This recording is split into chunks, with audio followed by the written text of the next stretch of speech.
Oke, kayaknya lebih bagus nih udah nggak? Halo, apa kabar di sana? Halo, Wah, jelas banget. Alhamdulillah sehat dan survive. Wah, teman-teman, saya perlu kenalkan dulu. Kita sekarang sedang live bersama Sobat Chaos di mancanegara.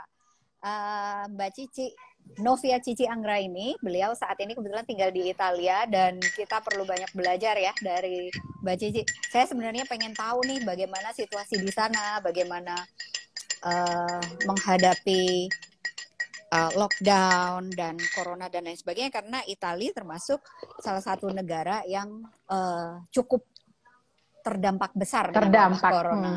Iya. Nggak Jadi menyangka sampai sekarang sih nggak nomor menyangka. 2 ya setelah Amerika. Nah, disalib. Untung udah disalib sama Amerika ya. Udah disalib. BTW, Udah boleh diambil piala bergilirnya. udah berapa lama sih tinggal di Italia? Aku di Italia udah lebih dari 10 tahun. Udah lebih Sempat dari 10 bolak-balik tahun. bolak-balik Italia, Indonesia, terus sempat tinggal di Florence, di Roma. Kemudian akhirnya kami memutuskan untuk melakukan gerakan kembali ke desa. Oh, Ya, oke. di sini nggak ada desa sih, adanya kota kecil gitu. Tapi Mm-mm. kami melakukan gerakan kembali ke kota kecil gitu. Tepatnya di mana tuh? Kalau boleh tahu, rumahnya di mana? Di jadi nama kotanya Larino, nama Oke. regionnya Molise itu masuk di Italia Selatan. Oke, berarti ini Jadi terdampaknya belakangan ya. Kalau di Italia tuh terdampak corona. terdampaknya belakangan. Terdapatnya Oke. belakangan. Eh, Cuman aku mau sedikit cerita tentang konteks ekonomi sosial. mm-mm. Italia Selatan itu berbeda dengan Italia Utara gitu. Oke. Secara ekonomi lebih di bawah dibandingkan yang utara gitu. Mm-mm. Juga menyangkut dengan fasilitas kesehatan, dana-dana pembangunan juga ini kebanyakan di utara gitu. Di selatan itu Waduh. sedikit sekali gitu. Jadi kalaupun kami sekarang terdampak belakangan, Mm-mm. dampaknya juga jadi terasa gitu karena keterbatasan fasilitas kesehatan dan dana yang dimiliki oleh pemerintah daerah gitu. Berarti di Italia tuh gapnya juga lumayan gede dong, sama ya kayak di Ada, sini ya. ada, Ada ada. juga. Kirain di Jadi Indonesia. ada juga fenomena perantau dan mudik dari selatan ke utara gitu. Mm-mm. Kalau di Indonesia kan dari luar Jakarta ke Jakarta atau dari Mm-mm. luar Jawa ke Pulau Jawa gitu Ya, ya. ya. Kalau di Italia dari selatan ke utara gitu. Oke, siap. Oke, ini boleh nggak cerita sedikit sudah berapa lama nih berdiam diri di rumah? Sudah 26 hari. Ini hari Kami yang di ke-26. selatan hari ke-26. Ini di selatan ya, tapi Mm-mm. kalau di Italia Utara, di Mm-mm. beberapa wilayah itu sudah sejak tanggal 23 Februari. Jadi ketika ditemukannya kasus pertama, Mm-mm. itu ada 11 kota yang langsung di karantina total gitu. Mm-mm. Dan berangsur-angsur semakin meluas karena mengikuti perluasan wabah juga ya, perluasan pandeminya gitu. Tanggal Migrasi 7 orang. Maret migrasi orang. Migrasi orang. Tanggal 7 Berinteraksi. tanggal 7 Maret itu beberapa region di utara sudah di lockdown sebenarnya tanggal 7 Mm. Maret. Oke, Nah, 7. Mm-mm. kesalahan pemerintah adalah menurutku ya, kesalahan pemerintah Italia, dekretnya itu berlaku dari tanggal 8 Maret. Mm. Tapi diumumkan tanggal 7 sore. Mm-mm. Jadi 7 malam itu terjadi ledakan mudik, orang melarikan diri. Yang perantau-perantau ini tadi langsung ambil kereta, yang punya mobil bawa mobil menuju ke selatan. Mereka karena takutnya tidak bisa pulang ke keluarga atau ke orang tua gitu ya, ke kampung halaman. Tanggal 7 malam stasiun-stasiun di utara, di kota Milan, di kota Torino, di kota lain besar di Italia itu dipenuhi dengan penumpang. Jadi malam itu berangkat kereta-kereta malam penuh dengan ribuan orang melarikan diri.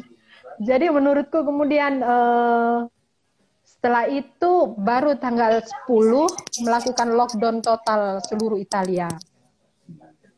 Oke, jadi terus itu Uh-uh.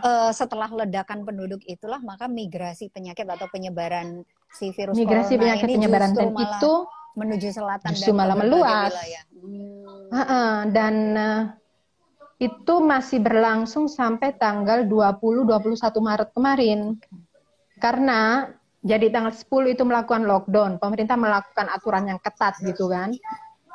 Yang masih semua harus di dalam rumah kecuali dengan 3 alasan.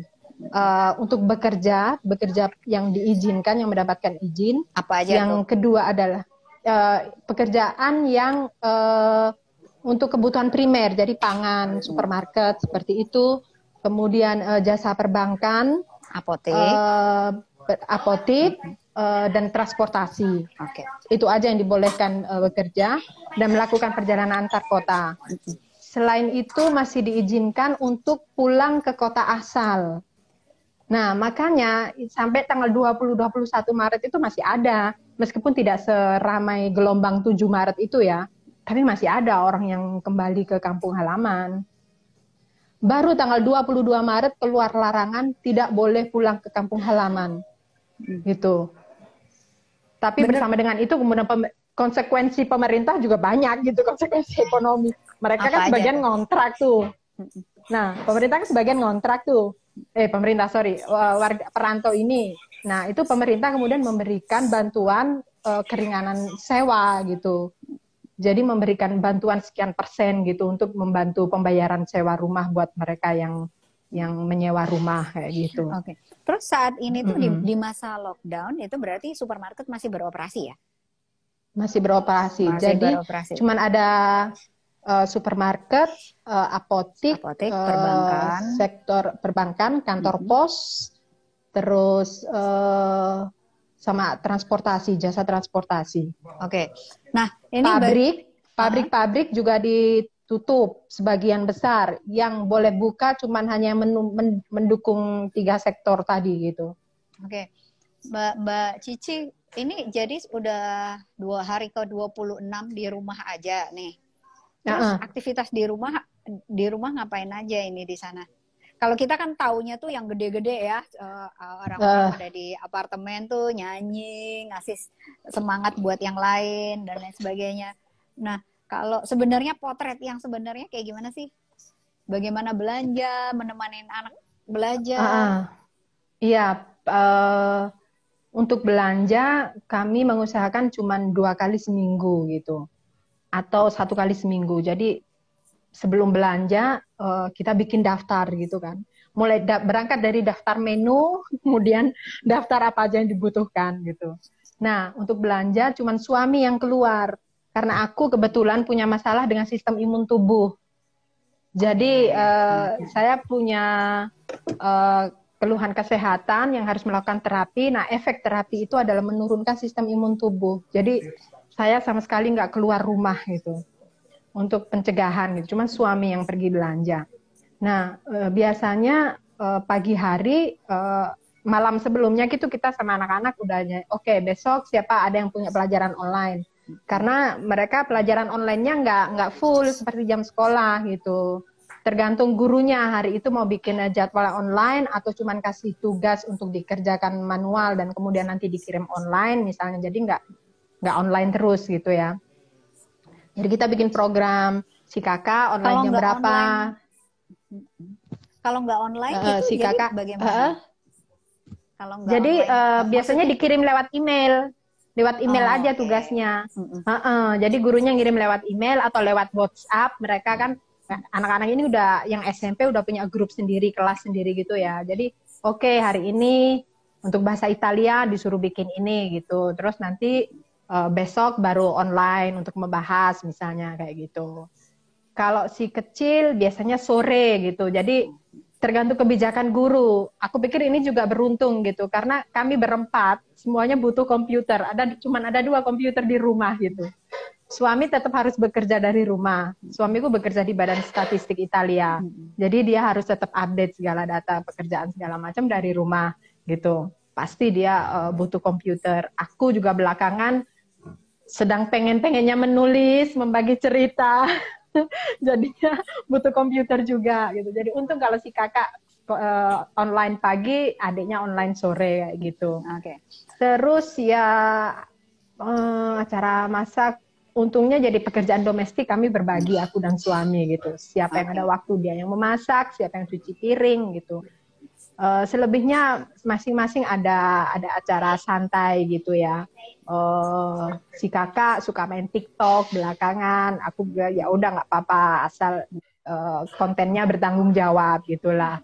Si Ade jadi jamnya main Nintendo lebih banyak karena itu cara dia main kontak main online sama teman-temannya kan jadi ngobrol gitu. Oke, nggak apa-apa. Ya, supaya gitu. tetap bisa bersosialisasi dengan temannya ya. Nah, Mbak Cici mau nanya lebih ini dong tentang situasi di sekitar di rumah kita.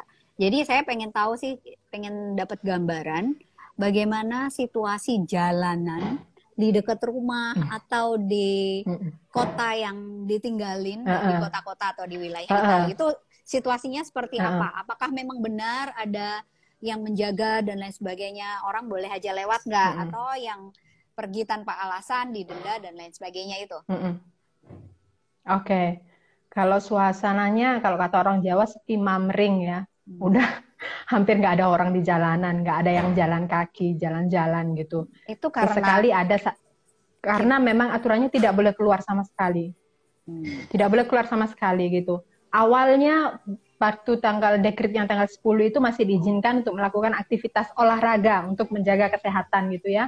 Di luar rumah tapi dengan menjaga jarak, tidak menciptakan kerumunan seperti itu. Jadi kalau misalnya teman-teman ada yang mengakses akun Instagram saya atau Facebook saya, di hari-hari pertama saya membuat jurnal harian, misalnya di situ masih kelihatan foto-foto kami yang jalan-jalan ke gunung misalnya kan, atau ke daerah pedesaan gitu. Tapi sejak tanggal 22 Maret itu sudah tidak boleh lagi gitu.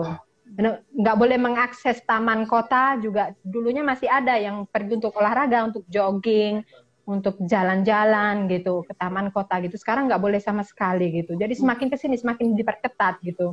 Itu berarti dekret itu kenapa masyarakat bisa sepatuh itu? Ya, karena selain anjuran-anjuran kampanye yang keras di TV, artis-artis semuanya ini juga faktor denda hukumannya ini makin lama makin tinggi.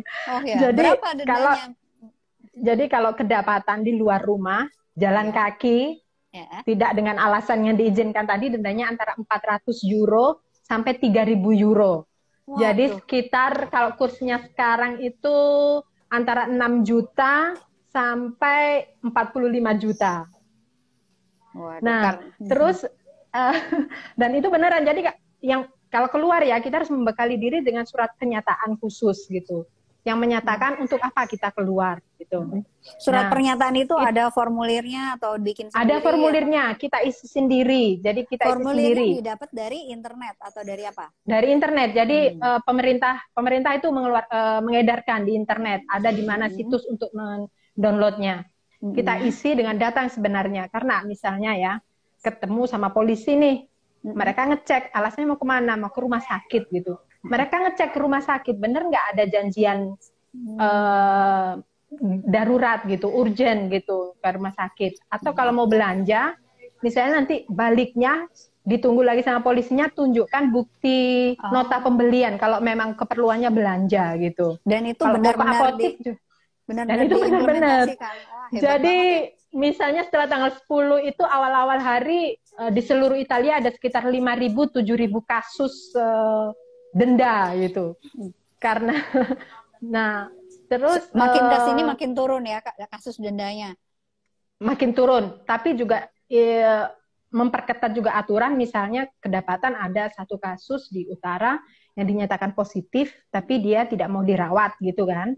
Nah, dia melakukan karantina di rumah gitu. Itu diizinkan gitu. Nah, ternyata dia keluar rumah. Nah, akhirnya keluar dekret baru di sini selain membayar denda, juga bisa dikenakan hukuman kurungan sampai dengan 5 tahun. Wow. Waduh. Nah, berat ya. Kalau misalnya keluar rumahnya bawa mobil, itu nanti juga kena dendanya lebih tinggi lagi. Plus 30% dari denda yang kalau dia keluar jalan kaki gitu. Jadi pemberlakuan denda ini lumayan efektif untuk menekan. Dan itu memang diterapkan, ya. Oke. Nah, saya mau nanya ke soal kebijakan pemerintah nih yang udah cukup bisa mengendalikan ini ya, interaksi warga Mm-mm. satu dengan warga yang lainnya, jadi hanya diam di rumah. Mm-mm. Kalau di sana itu tim penanggulangan COVID-nya itu terdiri dari siapa aja, Mbak Cici? Mbak Cici tahu nggak? Jadi kalau di Indonesia sebagai bayangan nih, Presiden Jokowi itu mengeluarkan keputusan yang isinya ada tim gabungan untuk Gugus pengendalian. tugas gitu ya. Betul, gugus tugas untuk pengendalian COVID ini. Nah, ini banyak banget nih, di situ ada BNPB, kemudian ada TNI, Polri, ada Kementerian Kesehatan, Kementerian Pemberdayaan Manusia, Kebudayaan dan Manusia, dan lain sebagainya. Kalau di sana gimana sih? Nah, kalau di sini yang orang banyak nggak tahu itu sebenarnya gugus tugas COVID-19 di Italia ini sudah dibentuk sejak 22 Januari. Oh, jadi tunggu dulu. Berarti jadi sudah merespon Wuhan. Sudah merespon dengan Oke. Sudah. Tunggu jadi deh. Sebelum ketika ada, kan sebenarnya kalau kasus di Italia itu karena ditemukan warga yang memiliki riwayat perjalanan dari Cina ya, kalau nggak salah ya. Jadi kalau kasus pertamanya itu kan sekitar turis dari Cina itu akhir Januari. Akhir Januari, tapi itu juga baru dikonfirmasi tanggal 30 Januari. Oke, berarti turisnya itu udah masuk di Milan. Aku nggak tahu tanggal berapa. Kemudian udah jalan-jalan ke beberapa kota sampai Roma, baru dia merasa sakit. Tanggal 29 Februari baru dirawat di perawatan intensif di Spallanzani, Rumah Sakit Spallanzani Roma gitu. Tanggal 30 direktur baru melakukan deklarasi bahwa kita ada 2 turis Cina positif di sini. Oke. Tapi gugus tugas sudah dibentuk dari tanggal 22 Januari. Itu untuk merespon ini udah di Cina kasusnya udah tinggi dan Italia kan punya hubungan bisnis yang erat dengan Cina. Jadi memang berarti tindakan preventif mengantisipasi. Iya, udah dilakukan. Nah, gugus tugas ini sebagian besar aku lihat contekan dulu ya. Jadi dari Departemen Perlindungan Sipil yang pertama, terus dokter-dokter ilmuwan di bidang kesehatan itu kebanyakan. Ada yang dari Spallanzani Roma tadi, kemudian ada sekretaris dari Kementerian Kesehatan, terus ada direktur dari kantor pencegahan kesehatan untuk ya antisipasi itu ada departemennya sendiri, terus ada dari kepala Institut Kesehatan Masyarakat, terus ada kepala koordinator kesehatan di bidang kelautan, udara dan perbatasan. Nah, terus ada juga spesialisasi di health prevention gitu. Jadi kebanyakan memang mayoritas ilmuwan di bidangnya gitu. Kesehatan masyarakat dan kesehatan medis ya. Kebanyakan teknis. Pelibatan militer misalnya, aparat di sana. Militer ini secara khusus di dalam tim itu ada yang dari Karabinieri. Karabinieri itu militer, tapi tugasnya kayak polisi. Jadi menjaga ketertiban umum gitu. Jadi militer tapi menjaga polisi. Nah, mereka punya unit tentang unit kesehatan dan anti pemalsuan gitu. Jadi mereka ini yang masuk di dalam gugus tugas ini. Bahwa nanti prakteknya di lapangan ketika untuk penegakan dekret pemerintah, mereka melibatkan juga polisi dan tentara, itu praktek di lapangan gitu untuk faktor penegakan dekret itu tadi. Tapi di dalam gugus tugas ini mereka tidak ikut secara langsung. Jadi tim leader dan juga tim khusus tim gugus tugas penanggulangan COVID-19 itu mayoritas memang tim dari kesehatan masyarakat dan kesehatan ya, tenaga medis dan kesehatan masyarakat. Kemudian TNI dan mereka Polri ini ibaratnya itu hanya diturunkan untuk menertibkan pada saat di lapangan gitu ya. Benar. Dan itu kan ada tim ilmuwan di dalam gugus tugas ini yang mereka orang kesehatan tadi. Mereka ini yang setiap harinya mengkaji data dari data penyebaran virus, kemudian jumlah kenaikan perharinya, berapa yang meninggal, berapa yang dirawat intensif, berapa yang sembuh. Nah, melihat penyebaran ini, mereka ini yang memberikan anjuran kepada Perdana Menteri Conte untuk mengambil keputusan kapan butuh social distancing, kapan butuh karantina wilayah, kapan butuh benar-benar lockdown gitu. Mereka ini yang memberikan masukan ke Perdana Menteri Conte dan Menteri Kesehatan. Oke. Mbak Cici, bagaimana pembatasan si lockdown ini? Mungkin bisa cerita lebih banyak. Jadi kan kalau di Italia itu ada zona dilindungi ya, istilahnya gitu ya. Nah, zona yang dilindungi ini apa sih, kayak gimana sih? Seluruh Italia itu dicanangkan sebagai protected zone gitu. Karena memang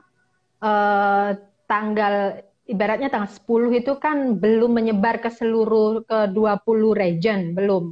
Jadi protected zone itu tujuannya adalah melindungi warga, tidak hanya mencegah penyebaran virus, tapi juga melindungi warga yang belum tertular untuk tidak tertular gitu. Ya.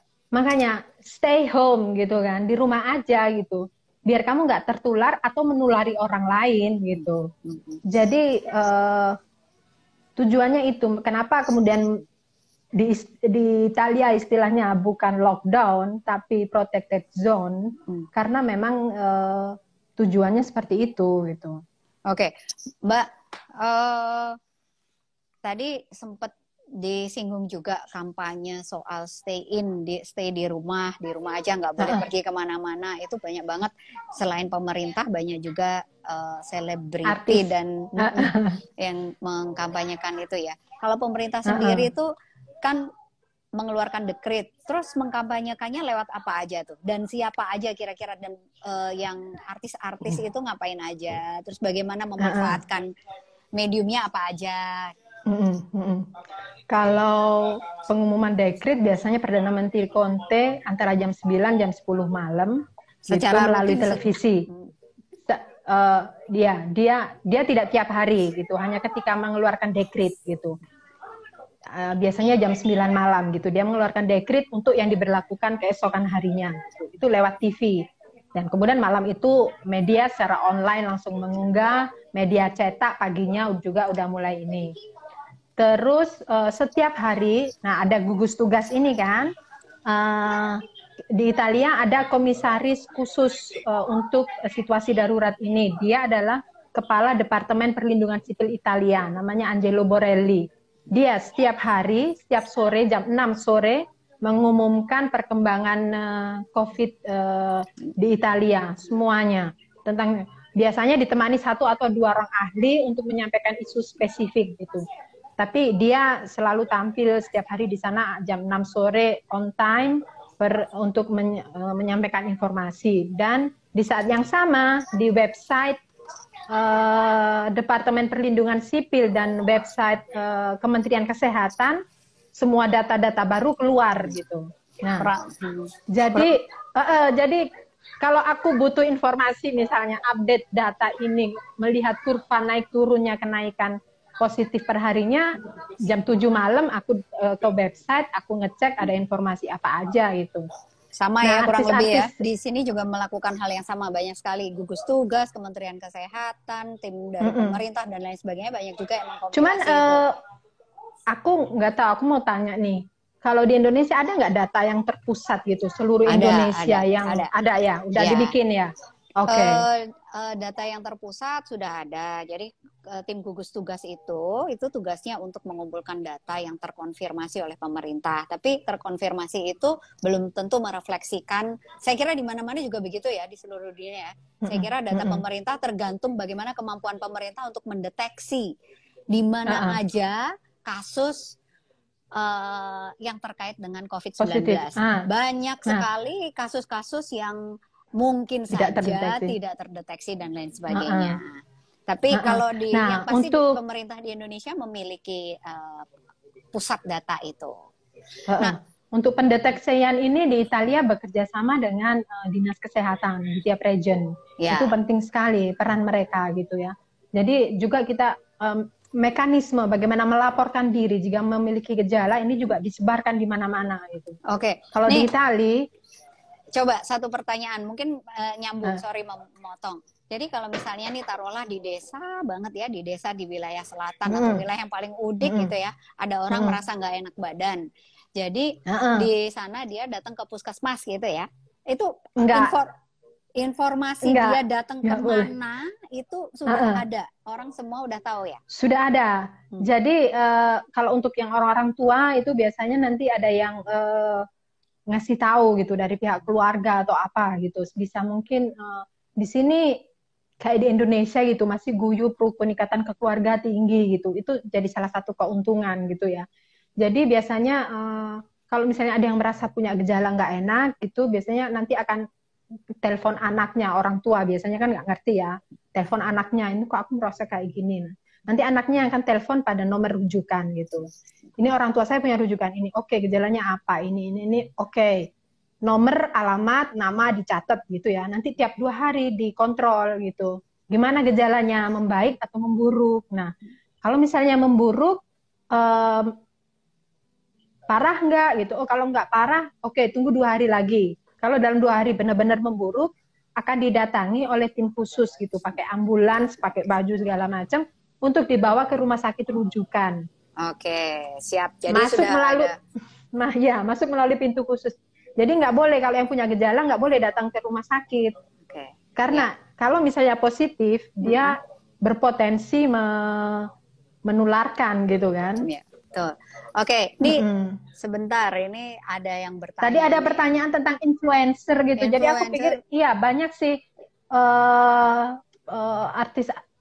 Waduh, kalau yang sekelas kayak Dokter Tirta di Indonesia kayaknya nggak ada di Italia.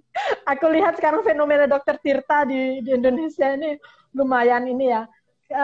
Paling ya artis-artis di sini mereka bikin kampanye gitu. Mereka bikin video direct atau bikin vlog gitu kan untuk ayo stay home, tinggal di rumah karena kita nggak mau menularkan kayak gini gitu, menjelaskan gitu. Orang biasanya lebih dengar kalau artis idola mereka, nggak ada yang penyanyi, ada yang pemain film segala macem. Terus ada juga artis-artis yang bikin konser di rumah gitu. Jadi 1 jam gitu. Penyanyi-penyanyi terkenal gitu, mereka announce besok misalnya jam 8 malam atau jam 9 malam konser 1 jam, dia konser di rumah gitu 1 jam gitu ya. Sama ya, cara-cara mereka begitu juga ya, untuk menghibur kita semua supaya nggak stres. Oke, ini ada juga yang nanya, tapi tadi sudah sedikit dijawab nih. Adakah jaminan dari pemerintah dalam pemenuhan kebutuhan masyarakat selama protected zone, selama ada kebijakan zona yang dilindungi? Ada ya, tadi ada beberapa bantuan, tapi yang sering ditanyakan kan sebenarnya ada sih bantuan pangan gitu, gratis untuk masyarakat gitu. Nah, sebenarnya nggak ada gitu. Pemerintah cuman menjamin pasokan pangan lancar gitu. Itu kenapa misalnya jasa transportasi utama sekarang untuk yang lain-lain ditutup, nggak boleh jalan. Yang boleh jalan cuman untuk supplier supermarket gitu, untuk jasa pangan, cuman itu aja yang boleh jalan. Tapi kami masyarakat ya harus tetap beli sendiri gitu. Nah, tadi masalah lainnya kan terus ada yang warga yang miskin yang nggak punya uang gitu ya, karena kehilangan pekerjaan. Di Italia ada juga gitu yang pekerja harian atau mingguan gitu, yang berdasar proyek gitu, yang artinya sekarang nggak bisa bekerja sama sekali. Ini pemerintah tanggal 28 kemarin sudah menandatangani dekret baru yang akan jalan per 1 April gitu untuk permintaan bantuan uang ini. Tentu ada kriterianya. Sini setiap tahun orang lapor penghasilan kan, jadi udah kelihatan siapa yang gajinya di bawah standar kesejahteraan itu, mereka udah bisa tinggal mengajukan aja. Birokrasi pasti ada. Italia itu 11-12 sama Indonesia soal birokrasi. Tapi mungkin yang perlu diketahui tadi ada kebijakan untuk meringankan membayar sewa rumah atau apartemen tadi bayar sewa. Listrik. Bagaimana kalau listrik air? Udah untuk tahun 2020 ini dibebaskan. Oh, dibebaskan. Wah, berarti terus sama juga dengan Australia ya? Terus cicilan di Australia juga gitu ya? Di Australia itu dibebaskan pembayaran beberapa pemenuhan kebutuhan dasar, misalnya air, listrik, gas, hal kayak gitu tuh dibebaskan. Terus cicilan rumah misalnya kan banyak juga yang masih beli rumah mencicil gitu ya. Rumah pertama ya. Kan ada sih orang yang mampu yang beli 2-3 rumah dengan mencicil juga gitu. Tapi di sini maksudnya adalah cicilan rumah tinggal pertama itu juga untuk tahun 2020 ini ditangguhkan gitu. Terus membayar pajak juga ditangguhkan tahun ini gitu. Terus apalagi ya, banyak sekali keringanan. Aku hari ini tadi ngepost beberapa ini untuk 40 hari lockdown di Italia. Terus ini juga yang aku cermati penting juga adalah support untuk tenaga kesehatan gitu. Nah ya. Sejak awal, bentar dari tanggal berapa ya waktu itu ya, mereka udah mengeluarkan dekret dari tanggal 25 Februari ketika sudah mulai muncul kasus-kasus pertama tentang bukan 25 Februari, tanggal 2 Maret, di situ tentang pengelolaan dan perlindungan fasilitas dan tenaga kesehatan dan keluarga mereka gitu. Nah, itu di situ aturan teknis tentang baju segala macam harus dipakai selama bekerja segala macam. Terus fasilitas yang bisa diterima oleh tenaga kesehatan ini, misalnya bonus babysitter. Jadi kan mereka terpaksa bekerja nih.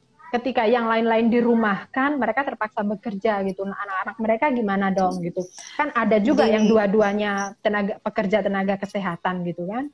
Jadi mereka ada bonus babysitter, terus jadi kalau tenaga medis itu di sana, kalau di sini sekarang kan sudah mulai nih tenaga medis itu karena mereka memiliki resiko tertinggi untuk terpapar virus corona. Jadi pemerintah pusat, pemerintah provinsi DKI itu sudah menyediakan mes khusus atau hotel yang disulap menjadi tempat tinggal para medis ini. Jadi para medis ini mereka yang bekerja di rumah sakit rujukan dan mereka yang bekerja menangani pasien COVID-19 itu mereka itu nggak dipulangin ke rumah lagi sekarang, mereka dipulangin ke mes tertentu supaya menghindarkan menekan di Italia, angka supaya dia di tidak Italia tertular. juga Begitu gitu juga. Iya, karena sudah banyak juga dokter. Nah, terus di sana kesulitan nggak sih baju pelindung, alat pelindung diri buat tim medis, masker, hand sanitizer, kayak gitu itu? Iya, jadi di Italia itu sempat ada masker cuci ulang segala macam itu sempat terjadi di sini. Kalau sekarang makanya Italia sekarang kan udah banyak datang bantuan dari Cina yang pertama, karena kita pertama kesulitan ini minta tolong bantuan negara-negara Eropa, nggak ada yang mau kasih bantuan gitu. Terus akhirnya datang bantuan dari Cina, sekarang dari negara-negara tetangga ada yang mengirim, dari Kuba, bahkan dari Kuba. Ini yang menarik terus, semuanya negara komunis yang bantu. Dari Cina, dari Rusia, dan dari Kuba.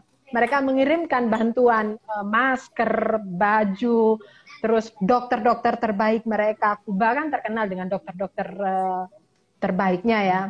Terus juga dari Albania, negara tetangga, semuanya mengirimkan bantuan gitu, masker. Nah, sekarang di Italia, brand-brand yang terkenal itu Gucci, Prada, segala macam itu mereka juga memproduksi masker, baju-baju ini, gel. Jadi bayangkan, kemudian orang tiba-tiba merasa kaya kan menggunakan masker dengan merek Gucci. Nah, itu bagaimana pembagiannya itu? Dibagikan khusus untuk tenaga medis atau untuk siapa? Kalau brand-brand? Ya, kalau yang brand-brand itu tergantung standar ininya. Jadi kalau yang sesuai standar medis akan dibagikan ke medis. Tapi kalau yang jadi sementara ini kalau di masyarakat kan udah nggak ada lagi panic buying tentang masker segala macam itu. Ya. Jadi karena memang kalau nggak butuh ya nggak usah pakai gitu kan. Diutamakan untuk yang tenaga medis gitu. Sekarang jadi memang produksinya lebih banyak untuk kebutuhan medis, harus benar-benar memenuhi standar medis gitu. Oke. Ini mau nanya lagi nih, karena kita sore ini ngomongin soal keluarga dan bagaimana kita bisa hidup bertahan di masa lockdown ya di sana, atau zona dilindungi, stay at home, nggak boleh pergi kemana-mana gitu. Ada saudara dari suami yang juga di sana, bagaimana sih budayanya bertemu dengan saudara dan lain sebagainya? Biasanya tiap minggu ada makan siang keluarga besar gitu. Jadi kami udah beberapa, ya udah selama ini nggak ketemu lagi gitu. Tapi semua keluarga sehat-sehat?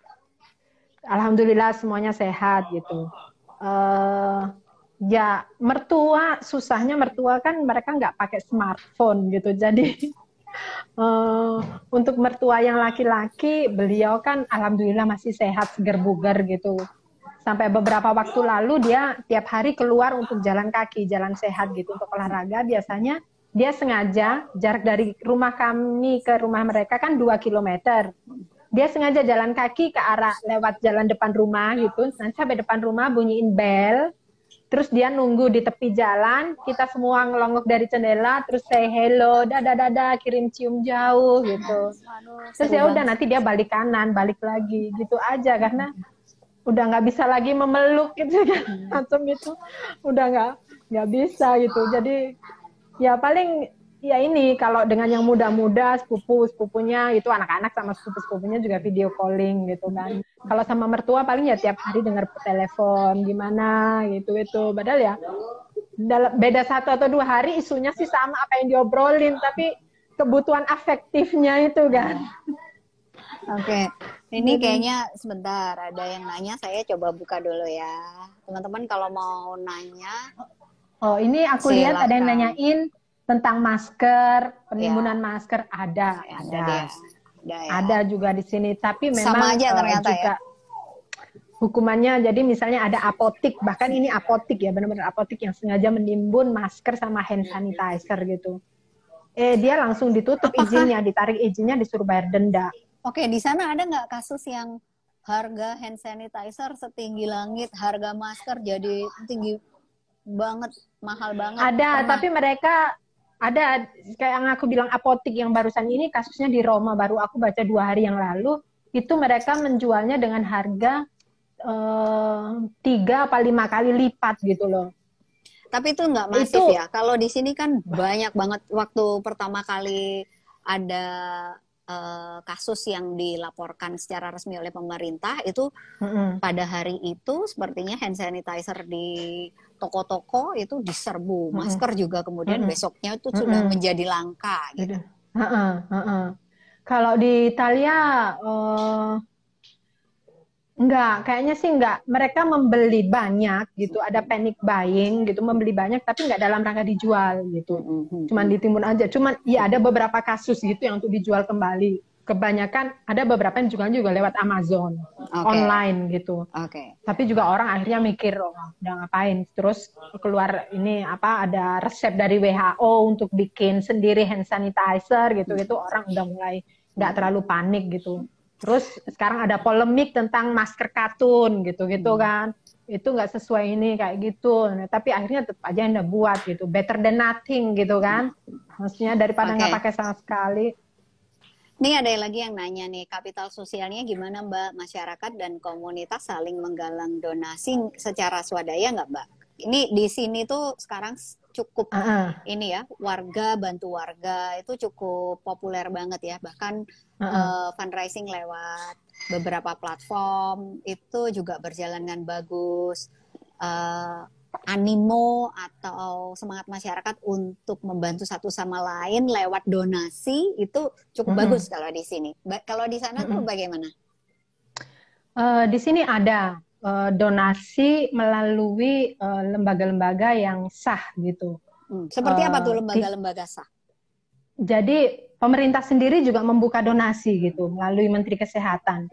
Tiap hari lewat TV diumumkan gitu, sampai ini nomor rekeningnya untuk donasi. Terus biasanya lembaga-lembaga gereja gitu, mereka juga mengumpulkan donasi gitu untuk kalau di kota-kota besar yang tidak banyak orang miskin, lebih untuk ini ya, perlengkapan bantuan untuk medis gitu, diserahkan ke rumah sakit. Karena seperti yang aku bilang, dengan wabah yang demikian cepat ini, banyak rumah sakit yang nggak siap gitu loh. Oh, di sana gitu juga. Oh iya, dan jadi banyak juga kemudian donasi untuk ke rumah sakit gitu. Jadi terutama di wilayah utara gitu, mereka kehabisan obat ini, kehabisan ini, harus beli masker segala macam, karena pemerintah juga kewalahan untuk budgetnya ya, seperti aku bilang tadi, urusan birokrasi untuk mengeluarkan budget nggak bisa dalam 1-2 hari misalnya. Jadi nggak bisa melakukan pembelian secara masif perlengkapan untuk melengkapi rumah sakit ini. Akhirnya ya rumah sakit yang mengambil inisiatif gitu. Kalau bentuk solidaritas lain, misalnya di Italia jumlah penduduk lanjut usianya kan tinggi gitu. Jadi kalau misalnya dibuat piramid, bentuknya itu sekarang kayak candi gitu, yang besar agak besar di bagian atas gitu. Jadi karena nah ini kemudian banyak misalnya organisasi-organisasi gereja atau anak-anak muda gitu, mereka menawarkan bantuan untuk belanja atau membelikan obat untuk orang-orang tua gitu. Atau misalnya pramuka di sini juga lumayan gitu. Jadi mereka bikin selebaran, ditulis, dikirimkan di tiap rumah gitu kan, sambil kasih nomor telepon, nomor kontak gitu jika Anda lansia yang memerlukan memerlukan bantuan untuk belanja atau beli obat misalnya segala macam, silakan kontak nomor ini kayak gitu. Oh, menarik Jadi, sekali ya. Italia kultur ininya masih kuat gitu. Nah, kalau di tempat tinggalnya Mbak Cici ada juga nggak yang Mbak Cici ini ngomong-ngomong tinggal di apartemen atau di rumah? Di rumah. Oke. Kalau yang beredar viral ke seluruh dunia itu kan orang ya, yang di kota di gitu ya, di apartemen, di balkon-balkon gitu. Ya. Orang Itali itu kan suka ngumpul-ngumpul. Tar hilang. Oke. Orang Itali itu kan suka ngumpul-ngumpul gitu. Yeah. Di bar. Jadi orang-orang tua pun yang udah pensiunan gitu, mereka ngumpul di bar kalau pagi, sarapan bareng kayak gitu. Nanti kalau sore misalnya ketemu lagi gitu orang-orang tua itu. Sama dong. Jadinya, ya kayak di sini suka nongkrong di pos kamling suka biasanya. Nongkrong. Anak-anak mudanya juga gitu. Kadang aperitivo gitu ya, beli appetizer gitu kan, dinner bareng kayak gitu, nongkrong gitu. Makanya kan juga awal-awalnya jadi agak susah gitu untuk mengontrol itu. Waktu dekret awal 10 Maret itu bar sama restoran masih boleh buka. Tapi ternyata orang-orang masih aja ngumpul-ngumpul gitu kan. Dengan adanya dekret 10 Maret akhirnya tanggal 11 apa 12 Maret itu semua bar dan restoran juga ditutup gitu. Biar nggak jadi tempat ngumpul-ngumpul. Kalau menurut Mbak Cici, pemerintahnya cukup tegas nggak? Tapi dekret itu menunjukkan ketegasan juga ya? Iya, benar. Dan penerapannya juga jalan gitu. Artinya nggak sekedar aturan, tapi juga diterapkan, ditegakkan gitu. Nih, ada lagi nih yang nanya nih, bagaimana kondisi mental masyarakat di sana? Masih worry kah? Penuh ketakutan atau sudah lebih tenang sekarang? Nah, tapi ini menarik banget ini. Bagaimana sebelum menjawab, tapi mungkin bisa sambil menjawab pertanyaan itu. Bagaimana pemerintah mengedukasi dan memberikan informasi yang edukatif mengenai COVID-19 ini? Apakah karena dekret pemerintah tunduk ataukah sebenarnya sekarang ini edukasi ke masyarakat tentang COVID-19 sudah cukup masif, oleh karenanya masyarakat sudah sadar dan lain sebagainya? Aturan awal sebenarnya nggak terlalu nggak terlalu dianggap gitu. Maksudnya di sini juga hampir kayak di Indonesia, orang menganggap flu biasa kayak gitu. Tapi kemudian sebenarnya yang paling berbicara adalah data tentang korban dan peta persebaran virus ini yang sedemikian cepat untuk meluas gitu. Yeah. Menurutku itu gitu. Yang lebih membuat masyarakat yang lebih itu sadar gitu. Ya. Ngefek. Okay. Kampanyenya sih ada tiap hari, jadi tiap jam itu keluar kampanye ini. Ini adalah situasi yang sangat penting. Pemerintah menggunakan istilah itu. Ini situasi yang sangat penting. Tidak menggunakan kata darurat untuk mencegah kepanikan gitu. Tidak menggunakan kata darurat atau situasi berbahaya misalnya. Enggak. Menggunakan kata ini situasi yang sangat penting. Dengan menguraikan bahwa COVID ini penularannya sedemikian mudah.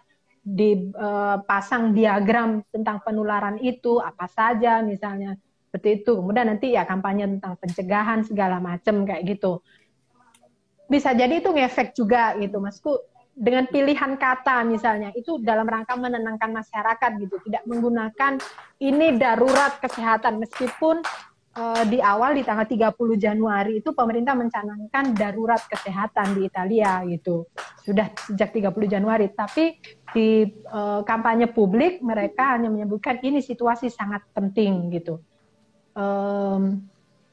Kalau ditanya misalnya apakah kepanikan, enggak. Kalau sekarang menurutku secara luas kepanikan itu sudah enggak setinggi dulu awal ketika dari utara orang berbondong-bondong lari ke selatan gitu. Ketika Sekarang malam dekret malam diumumkan itu ya, tanggal 7 malam itu. Nah, saya secara pribadi dengan adanya lockdown ini dan kita harus di rumah itu lebih tenang gitu. Maksudnya ya udah saya nggak harus keluar rumah gitu, kemungkinan untuk tertular semakin kecil gitu. Sekarang cuma suami yang keluar rumah dan ke supermarket, ke tempat publik, dia yang tiap kali masuk rumah harus lepas semua baju, mandi, pakai hand sanitizer segala macam itu cuman dia gitu. Kami yang di rumah nggak pernah pakai hand sanitizer, cuman cuci tangan aja yang sering. Setiap kali mau ngapain, habis pegang ini, anak-anak habis main Nintendo, semuanya cuci tangan. Saya habis bekerja dengan komputer, cuci tangan kayak gitu.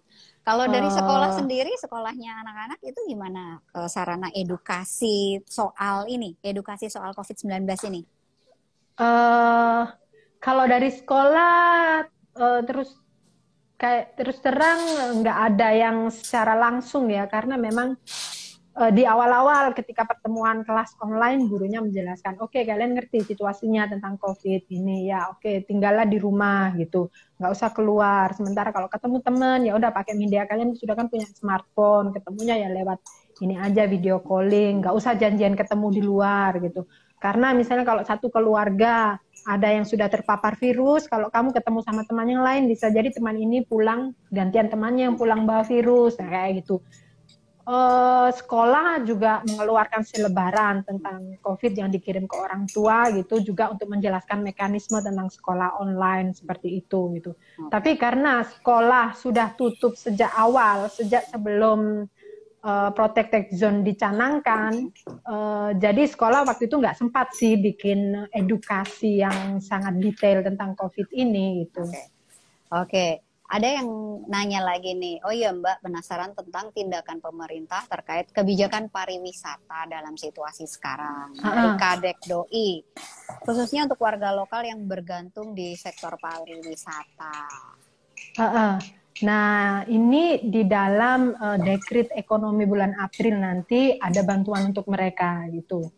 Karena memang sejak awal merebaknya virus ini di Italia, kan lebih dulu negara-negara tujuan nih yang tidak menerima penerbangan dari Italia gitu, udah diblok duluan gitu, karena tiba-tiba di Italia virusnya naiknya sangat tajam kan waktu itu. Ada teman Indonesia misalnya dia bekerja juga di sektor ini, dia mengeluh gitu, wah sekarang aku harus ngurus ini, ada beberapa turis yang masih mau datang ke Italia gitu.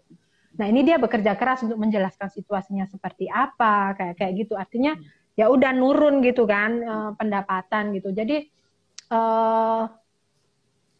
sektor pariwisata termasuk dalam salah satu sektor yang akan dapat bantuan dari pemerintah.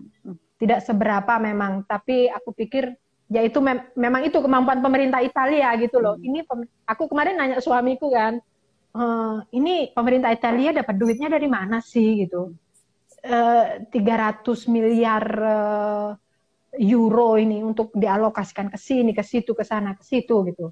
Jadi setiap negara itu kan punya dana darurat cadangan gitu, yang sebenarnya disepakati secara hukum internasional itu dana tidak boleh diotak-atik gitu. Itu dari 3% sampai 35% dari keseluruhan APBN gitu kan. Tapi karena Italia kan sekarang situasinya darurat nih, makanya Italia terus waktu itu ketemu sama European Union gitu. Ini kami harus mengambil dana strategis itu, dana cadangan itu gitu. Mau nggak mau ini kami nggak punya duit lagi, harus ngambil itu. Jadi dana dari situ diambil untuk mendukung dana dari situ gitu. Jadi pariwisata. sampai saat ini belum hutang. Oke. Tapi kan banyak juga nih yang pengusaha-pengusaha kaya itu yang mulai kasih juga 10 juta euro, terus ada yang sampai 50 juta euro gitu-gitu. Ya lumayan lah gitu, meskipun ada yang tidak dalam bentuk uang, tapi dalam bentuk masker, dalam bentuk sarana kesehatan, alat bantu pernafasan gitu-gitu. Oke. Nah, nih saya mau nanya nih, kalau di sana itu bagaimana masyarakat menggunakan sosial media? Saya mau tanya itu kaitannya dengan penyebaran hoax atau penyebaran informasi yang tidak tepat, misinformasi, disinformasi, seperti itulah yang terkait dengan COVID-19. Itu di sana ada nggak sih? Kalau di sini kan lumayan marak lah, ada buzzer-buzzer dan lain sebagainya gitu, dengan kepentingan masing-masing nih. Nah, kalau aku amati itu justru orang luar yang kemudian, jadi orang Italia bikin berita gitu ya, baik itu media resmi seperti itu atau orang per orang gitu buat berita, mengupload video segala macam. Tapi kemudian di luaran itu yang aku nggak tahu bagaimana mereka memanipulasi ini gitu. Misalnya ada seorang teman yang mengirimi aku sebuah video gitu tentang orang-orang yang sedang melakukan pertobatan dibimbing seorang pendeta gitu, dan itu captionnya orang-orang Itali melakukan pertobatan karena diserang wabah virus ya segala macam itu. Aku cermati lagi bahasanya bahasa Spanyol, aku bilang gitu. Ini bukan di Italia, aku nggak tahu di negara mana yang berbahasa Spanyol, tapi yang pasti bukan Italia karena berbahasa Spanyol. Ya. Terus banyak juga misalnya kemarin ada kasus sedikit di Palermo di Sicili, itu misalnya ada beberapa orang yang datang ke supermarket untuk belanja. Begitu sampai kasir mereka tidak punya cukup uang untuk membayar. Akhirnya terjadi sedikit perdebatan segala macam gitu. Nah, ada media Perancis yang menulis bahwa terjadi penjarahan di Palermo, di Itali. Padahal bukan gitu loh. Jadi aku nggak, media di luaran yang lebih banyak. Justru ya, tapi justru warganya sendiri itu kurang lebih kalau dibandingkan dengan apa yang ada di sini lebih ini ya, lebih tertib gitu kali ya, tidak lebih menyebarkan tertib, berita. lebih tertib. Ada sih misalnya beberapa media, ada media online yang oposisi pemerintah media online gitu ya.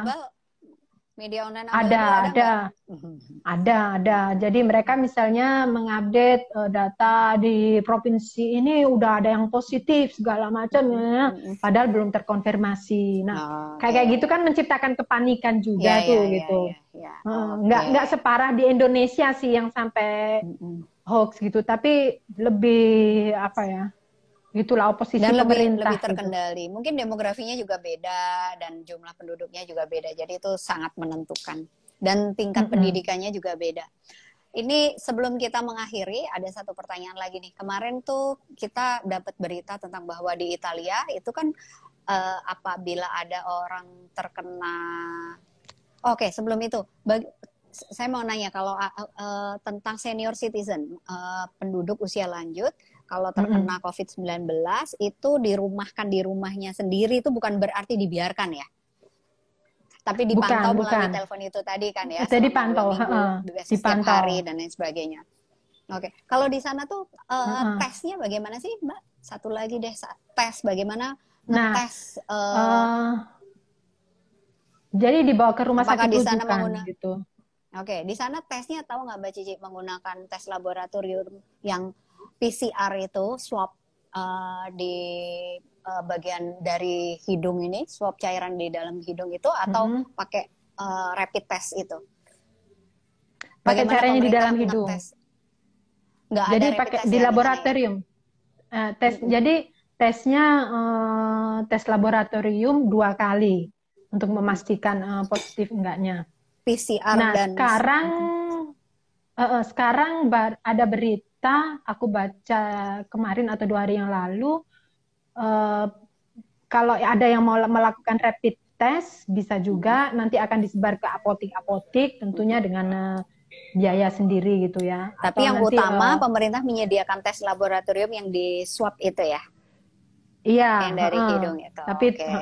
cuman tapi itu kan ada prosedurnya seperti yang aku bilang, karena tidak untuk semua orang gitu. Untuk yang memang merasa memiliki gejala dan itu sudah setelah dipantau sekian hari dan gejalanya memburuk, misalnya baru dites gitu. Tapi kan ada juga warga yang misalnya merasa melakukan kontak dengan mereka yang pernah dinyatakan positif gitu tanpa menunjukkan gejala-gejala gitu, karena kan ini juga berpotensi juga menularkan. Nah dalam hal ini misalnya bisa nggak sih ada rapid test gitu. Nah kemarin dari diskusi di bidang di Menteri Kesehatan di gugus tugas gitu, ya udah kita ini aja ada ini kit untuk rapid test gitu disebarkan ke supermarket. Rencananya seperti itu, tapi aku nggak tahu kapan diimplementasikan. Oke, baik Mbak Cici, kayaknya kita cukupkan dulu ngobrol sore ini. Jam berapa ini sekarang di sana? Hampir jam 12 siang. Oh, jam 12 siang. 6 jam ya? 6 Jadi jam ada 5 jam kayaknya sekarang ya. Sekarang, hampir jam 5 sore oke. kan di situ. Ya, betul. Karena hari Minggu kemarin ada pergantian waktu. Oke. Jadi kami maju 1 jam gitu. Di Karena sana biasanya lagi menjelang musim panas. Oh, ini berarti spring. Sekarang musim semi, iya musim Berapa semi derajat sebenarnya. sih sekarang suhunya? Hari ini lumayan dingin. Hari ini 2 derajat kayaknya di luar. Oh, 2 derajat. Waduh, lumayan dingin ya. Oke deh. Kemarin musim dingin malah nyampe 15 derajat. Nggak tahu nih perubahan iklimnya nggak jelas. Mudah-mudahan dengan kita stay at home itu bumi sedikit bisa bernafas lah ya. Nggak banyak kendaraan, nggak banyak polusi, pabrik-pabrik mudah-mudahan mengurangi pengoperasian dan lain sebagainya, penggunaan bahan bakar. Oke. Baik, terima kasih sekali berbagi Semoga ceritanya. berguna ya apa yang aku ceritakan. Ya, lumayan berguna karena kita masih banyak belajar dari apa yang dialami selama ini, tinggal di rumah, bagaimana Mbak Cici dan keluarga serta menggambarkan orang-orang yang ada di sana untuk self-disiplin, mendisiplinkan diri sendiri untuk selalu tinggal di rumah, nggak keluar kalau nggak perlu-perlu banget ya. Oke. Iya, benar. Terima kasih banyak. Selamat siang, selamat makan siang. Sama-sama.